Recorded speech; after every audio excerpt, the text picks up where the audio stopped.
빨리 끝나도 밥을 빨리 안 먹죠? 네, 빨리 죄송합니다. 빨리 끝나면 좋아? 알았어. 알았어. 뭔 얘기인지 알았어. 제가 성경 말씀 한 절 읽어드릴게요. 사사기라고 하는 성경에 보면 사사기라고 하는 곳이 있어요. 근데 나는 이제 참고로 성격이 좀 한가닥해요. 여기 친구야. 여기 내 성격이 한가닥한다니까. 잘 쳐다보고 사람이 얘기할 때 사람 좀 들어주고, 그지? 그래야 또 서로 간에 알아가고 부딪히고. 그냥 내가 얘기할 때 딴청하는 사람이 제일 꼴보기 싫어. 그래서 난 대놓고 내가 얘기를 해야지. 내가 얘기할 때 날 좀 봐주고 또 자기 의견이 있으면 자기 의사를 표현하고 뭐 이래야, 그죠? 좀 재밌는 인생이 좀 되지. 아이들이 어른들이든지. 사사기서 6장 11절로부터 16절 말씀인데 찾지 말아요. 찾지 마. 제가 읽어드릴게. 여호와의 사자가 아비에셀 사람 요아스에게 속한 오브라에 이르러 토시 나무 아래 앉으니라. 마침 요아스 아들 기드온이 미디안 사람에게 알리지 아니하려 하여 밀을 포도주 틀에서 타작하더니 여호와 사자가 기드온에게 나타나 이르되 큰 용사여, 따라합시다. 이지만 큰 용사여, 큰 용사여, 여호와께서 너와 함께 계시도다. 이렇게 했더니 기드온이 뭐라고 대답했느냐? 기드온이 그에게 대답하되 오 나의 주여 여호와께서 우리와 함께 계시면 어떻게 이 모든 더러운 일들이 우리에게 일어났나이까? 또 우리 조상들이 일찍이 우리에게 이르기를 여호와께서 우리를 애굽에서 올라오게 하신 것이 아니냐 한 그 모든 기적들이 어디 있습니까? 이제 여호와께서 우리를 버려서 미디안의 손에 우리를 넘겨주셨나이다 하니 여호와께서 그를 향하여 이르시되 너는 가서 이 너의 힘으로 이스라엘을 미디안의 손에서 구원하라. 내가 너를 보내는 것이 아니냐 하시니라. 15절 그러나 기드온이 그에게 대답하되 오 주여 내가 무엇으로 이스라엘을 구원하리까? 보소서 나의 집은 브라세 중에 극히 약하고 나는 내 아버지 집에서 가장 별 볼 일 없는 작은 놈입니다. 이렇게 말하니까 여호와께서 그에게 이르시되 내가 반드시 너와 함께하리니. 따라합시다. 내가 반드시 너와 함께하리니. 내가 반드시 너와 함께한다. 그리고 네가 미디안 사람 치기를 아직 한 사람 패주도 하리라 하시니라. 아멘. 우리 아멘 해봅시다. 아멘. 여러분 요가부터 보니까 한 가닥 하게 됐으니 친구들도 몇 사람 있는 것 같은데 쌈장도 있겠는데 쌈장. 그냥 1대1로 누가 쌈장이야? 누가 호구락 틀렸나 아까? 뭐 쌈장이야? 쌈장 같이 생겼어. 머리가 딱 보니까 이게 벼슬이지. 벼슬. 멋있다. 야. 멋있어. 하여튼 이 쌈장 다 필요합니다. 이 짱이 되는 건 필요한데 오늘 그 얘기 오늘 잘 들으면 더 짱이 될 수 있어. 이 기돈이라고 하는 친구가 아주 시골 친구야. 그래가지고 겁도 많고 소심하고 내성적이고 좀 굉장히 이제 그런 친구인데 갑자기 하나님께서 딱 나타나셔가지고 야 네가 이제 이 나라에 이제 큰 일을 감당해야 되겠다. 이 기돈이 이제 그때 시대적 배경이 뭐냐면 이스라엘이라고 하는 나라가 국가가 사실 아직 형성되기 전에 그 오합지졸처럼 막 그냥 농사만 짓고 살아갈 때에 그때 미디안이라고 하는 큰 대국이 와서 그들을 점령해가지고서 농사만 좀 뺏어가요. 사람 몸을 끌고 가요. 저 배에 가. 그러다 보니까 이 사람들이 다 산으로 도망을 가요. 산으로 토굴을 파고 문막을 짓고 숨어서 또 숨기고 있다가 마치 전쟁터를 방불케 하죠.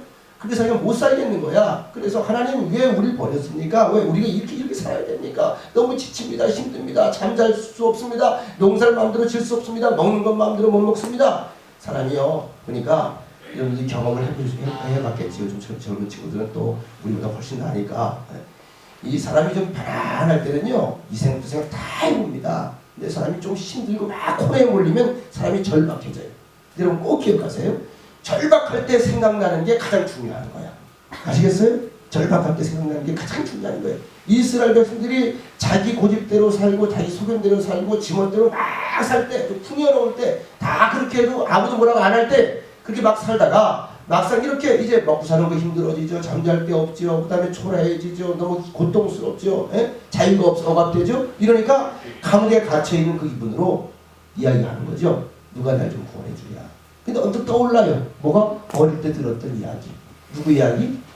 하나님이 우리와 함께 계신다더라. 그래? 하나님이라는 신이 계시면 우리를 좀 구원해 주세요. 도와주세요.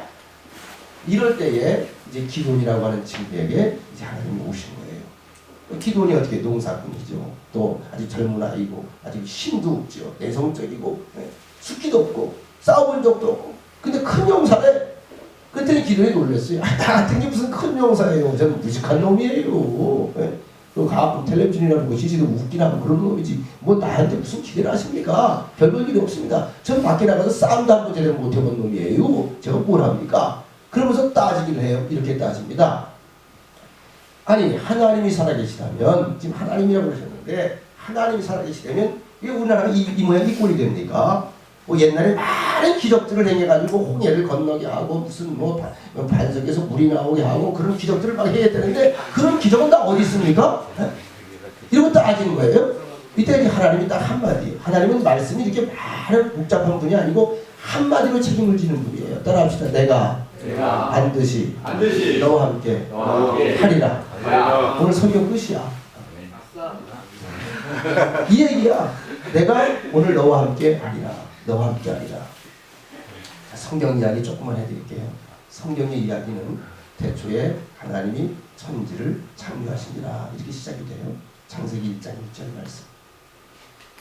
세상의 시작이 어디서 왔다고요? 하나님이 만들었대요. 이거 하나님 못 봤죠? 난 봤을까 못 봤을까? 못 봤을까? 그렇게 믿음이 없구나 우습게 봐? 하나님 봤을까 못 봤을까? 꿈에서? 꿈속에서 봤나? 살아서 봤나? 너 꿈에서 봤냐? 야, 넌 나보다 위대하다. 난 못 봤다. 하나님 가는 못 봤다. 자, 보세요. 그래서 세상의 시작이 어디에서부터인지를 우리에게 알려주는데 창세기 1장부터 쭉 넘어가다 보면 말이 굉장히 빨라요. 더 빨라지면 굉장히 빨리 끝나는 거예요. 그러니까 잘 집중하면 빨라지는 거야. 보면 세상을 창조하신 순서가 쭉 나와요. 그죠? 빛이 있으라 그래서 빛이 나셨고 그 다음에 또 하늘과 땅을 나누셨고 그 다음에 땅에 또 물을 만드셨고 그 다음에 또 거기에 또 무슨 저 식물을 만드셨고 동물을 그 위에 또 만드셨고 그 다음에 제일 낮은 뭘 만들었다고 그래요? 사람을 만들었대요. 6일 동안 창조하셨다고 그러는데 우리가 생각하는 일주일 6일인지 아니 그건 우리가 신경 쓸 건 없어요. 그러나 중요한 것은 그 창조한 순서가 이렇게 저도 이제 책 읽는 걸 좋아해서 이렇게 보다 보니까 참 재밌어요. 앞에 게 존재하지 않으면 뒤에 건 존재할 수가 없어요. 이해가 됩니까? 그럼 앞에 걸 다 만들어 놓고 완벽하게 하나님께서 또 얼마나 꼼꼼한지 만들어 놓고 그냥 지나가는 게 아니라 가서 확인을 하셔서 꼼꼼하게 이 정도면 괜찮아. 보기에 좋았다. 보기에 좋았다. 보기에 좋았다. 그리고 완벽한 조건을 만들어 놓고 그 다음에 누굴 만들었을까? 사람을 다 만들었어요. 마치 임신한 엄마가 아이가 태어날 준비를 다 이것저것 막 걱정하면서 해놓고 아이를 출산시키는 것처럼 완벽하게 만들어 놓고 그리고 사람을 그다음에 거기에 창조하셨어요. 그런데 창조하신 방법도 달라요. 다른 것들은 다 말로 하셨어요. 말로. 터치가 없었어요. 터치가 직접적인. 근데 사람은 손수 지능으로 만드셨다. 여러분 그래서 저는 그걸 언제 느끼냐 하면 제가 여러분 요즘에 샤워 자주 하죠. 저도 이제 아침 저녁으로 씻는 걸 늘 샤워를 하고 시작을 하고 끝나고 또 샤워를 하고 잠을 자는데 샤워하고 옷도 늘 빨아가지고 깨끗하게 입고 다니는 편인데도 집안에 먼지가 있을까 없을까? 있더라고요. 왠 줄 아세요? 내가 먼지로 만들어진 인생이라서 자꾸 떨어지는 거예요. 떨어지는 거야. 네, 떨어지는 거예요. 그런데 중요한 것은 세상 것들하고 하나님 사람하고 창조하신 방법이 달랐다. 그래서 하나님께서 이 성경 전체가 창세기로부터 요한계시록까지 이 66권에 있는 말씀에 보면 깨알 같은 글씨가 다 하나님께서 어디에 집착을 하고 있을까? 사람에게 집착을 하고 있어요. 사람에게. 당신이 모든 걸 다 지으셨는데도 유난히 사람에게 집착을 해요. 그래서 어느 데 집착을 하느냐? 이 하나님께서 친히 이 땅에 오셔서 십자가에 달려서 돌아가시기까지 집착을 합니다. 그래서 하나님은 병에 걸리신 분이에요. 집착자. 그래서 그 하나님의 사랑은 무슨 사랑이래? 크레이지 러브라는 거예요. 미친 사랑이야. 외골수야. 누구도 못 말려. 근데 중요한 것은 그 사랑 때문에 여러분과 제가 사실은 뭔가 희망을 논할 수 있게 되었다 하는 것입니다. 여러분 사람은 영적인 존재예요. 그래서 여러분들이 오늘 이제 12시 반이면 점심시간이 될 텐데 지금 여러분들 뭐 어디 옷 벗은 사람 하나도 없네. 그죠? 우리가 다들 보니까 괜찮게 사네. 나보다 괜찮게 사네. 여러분 보면 아무리 사람이 조건이 완벽히 갖춰 있다 할지라도 내 마음속에 뭐 욕구들이 있습니다. 왜일까? 영적인 문제이기 때문에. 짐승은 잘 처먹고 자빠져 자고 싸우는 것만이야. 근데 사람은 그렇게 살 수가 없어요. 그럼 제가 질문 하나 퀴즈 한번 낼게요. 자, 돈 많은 사람이 자살할까? 거지가 자살할까? 응? 생각을 많이 해봐야 돼. 난 신문에서 거지가 자살했다는 말 한 번도 들은 적이 없어. 응? 거지가 자살해? 돈 많은 사람이 자살해? 둘 다다? 아니 거지는 자살했다는 말이 없다니까? 거지는 자살 안 해. 자살해도 안 예? 아니 그렇지 않아. 거지는 자살을 안 해. 거지 생활 왜 자살을 안 한다. 왜 자살을 안 하는지 아세요? 제가 거지하고 상담을 해봐서 알아. 거지 왕초들하고 자살을 할 수가 없다. 왜? 눈 뜨면 딱 하나의 목적밖에 안 보입니다. 뭐예요? 오늘 가서 구걸해서 먹고 사는 거예요. 이게 뭐만 들어가면 돼. 그러니까 오늘 예를 들어서 나가가지고서 구걸을 해서 내가 10,000원을 벌었다. 이거면 내가 오늘 하루 견디겠다. 그러면 그 이상의 욕심을 가져 안 가져? 그게 안 가져요. 꿈이 거기에 있어요. 그냥 거기. 그러니까 그 정도로 족하는 거야. 그 자살까지 꿈을 안 꿔요. 그런데 재벌들이라든지 조금 뭔가 사회적으로 잘 나간다는 사람들은 이 머리가 복잡해지죠. 그죠? 이것 해야 되고 저것 해야 되고 이것도 신경 써야 되고 저것 신경 이러다가 자기가 원하는 것을 자기가 스스로 커버하지 못할 때 비로소 자살하는 거예요. 대표적으로 여러분 우리나라에 고 노무현 대통령이 있었어요. 이명박 대통령 바로 전에 정권을 이제 잡으셨던 분이죠. 그분은 대표적인 휴머니스트입니다. 청렴 결백하고 그것 때문에 사실 대통령이 되기도 했어요. 많은 서민들에 대해서 관심을 갖고 그죠? 그래서 굉장히 인간미가 넘치는 분이에요.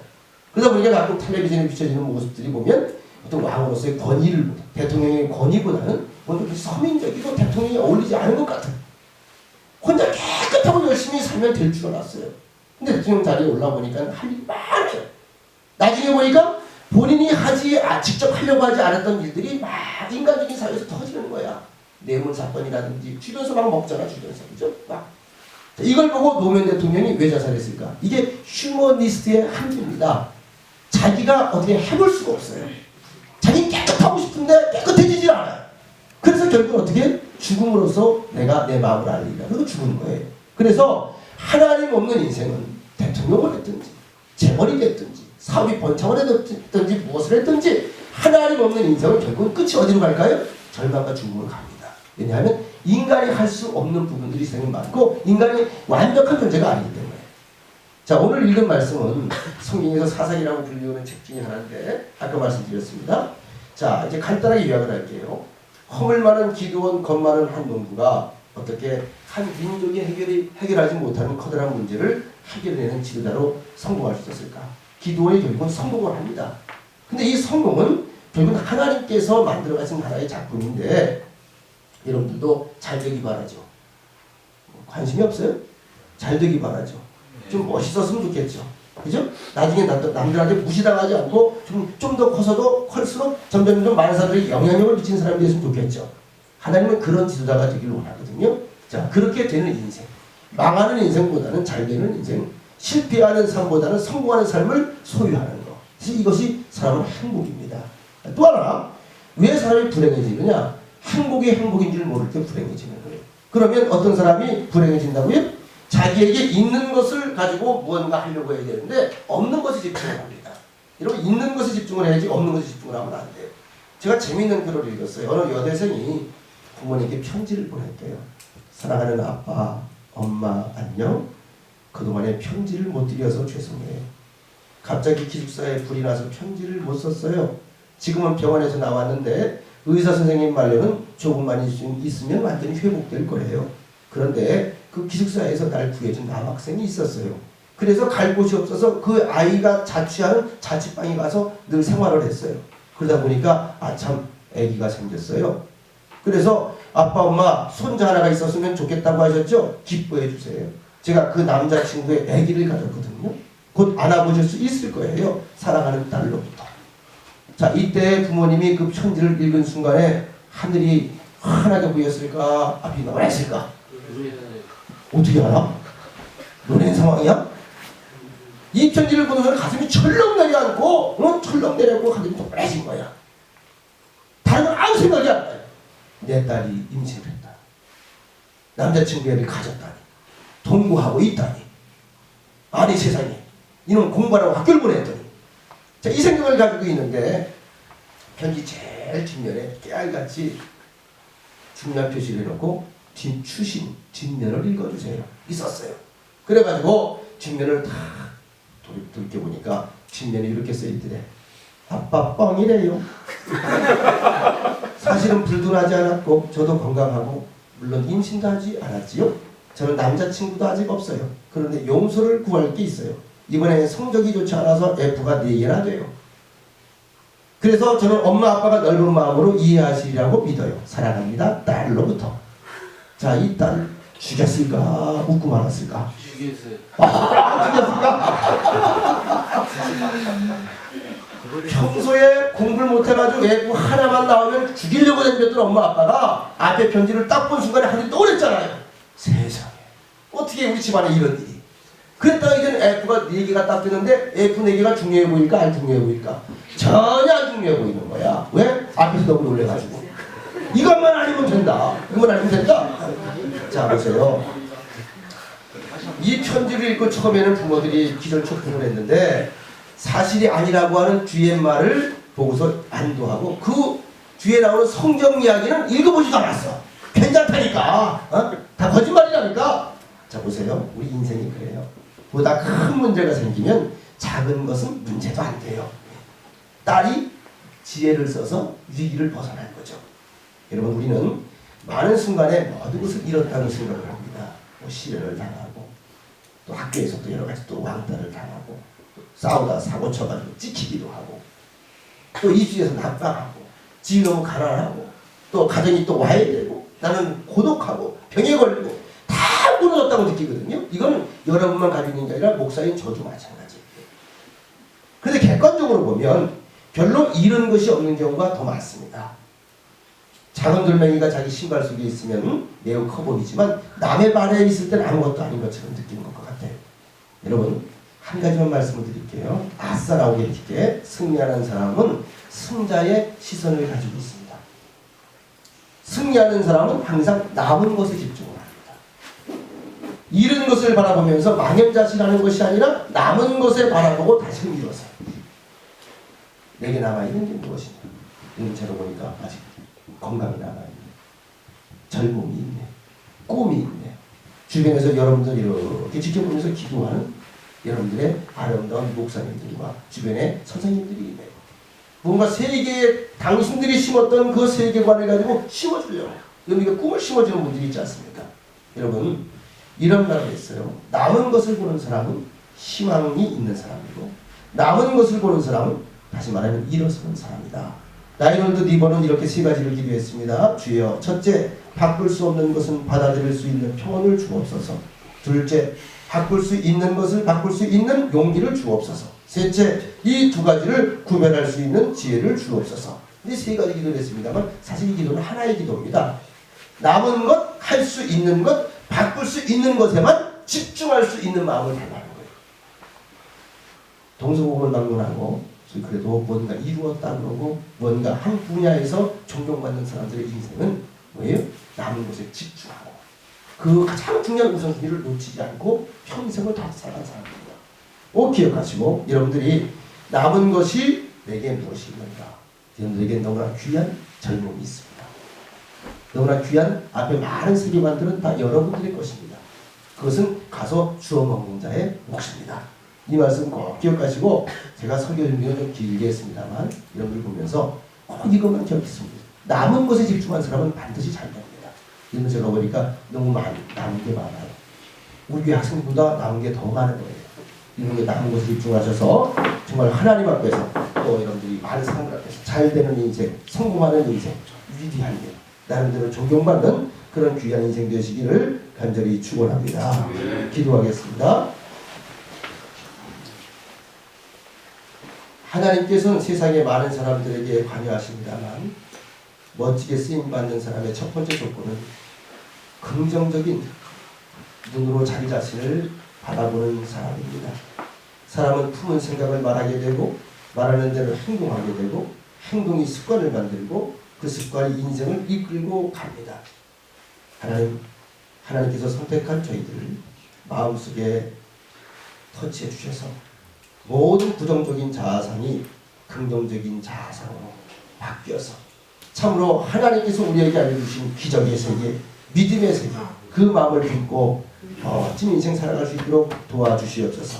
하나님의 시각으로 우리 자신을 바라볼 수 있도록 도와주시고 또 더 나아가서 하나님이 함께하는 인생이라는 것을 잊지 않게 하시며 무언가 기회가 올 때마다 도전할 수 있는 의욕을 주셔서 구체적인 하나님의 약속을 저들이 눈으로 확인하는 귀한 간증자들이 되게 하여 주시옵소서.